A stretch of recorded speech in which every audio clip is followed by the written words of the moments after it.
Car party leader కవిత madam BC commission వాళ్ళను కలిసింది.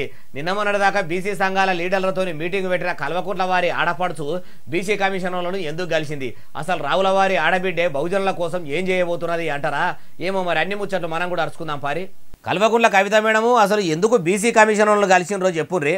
తెలంగాణ జాగృతి అనే సంస్థ దాదాపు 2 దశాబ్దాల నుంచి వివిధ రకాల కార్యక్రమాలు చేస్తూ తెలంగాణ ప్రజలకు సంబంధించిన అనేక అంశాలు హైలైట్ చేస్తూ వచ్చాం.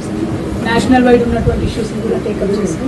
తెలంగాణ సొసైటీలో ఉన్నటువంటి డౌన్ ట్రాడెన్ సెక్షన్స్కి సంబంధించిన ఇష్యూస్, అది ఎస్టీ చెంచులకు సంబంధించిన ఇష్యూస్, దళితులకు సంబంధించిన ఇష్యూస్, మహిళలకు సంబంధించిన ఇష్యూస్ కంటిన్యూస్గా టేకప్ చేస్తూ వచ్చాం సార్.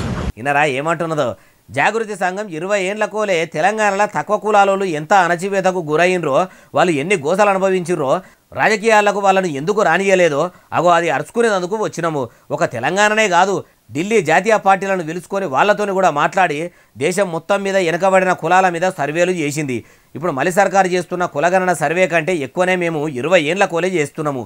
బీసీలకు న్యాయం జరగాలి, అట్లనే మహిళలకు కూడా న్యాయం జరగాలని ఇట్లా బీసీ కమిషన్ సాలరకు చెప్పుకొచ్చిందట.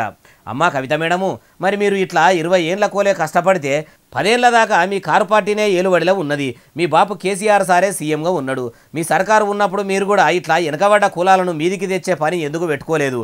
అంటే అప్పుడు అధికారంలో ఉన్నది మేమే కాబట్టి ఆయనతో ఉన్న అధికారం ఊసిపోతుందని ఇట్లా అనుకున్నారా?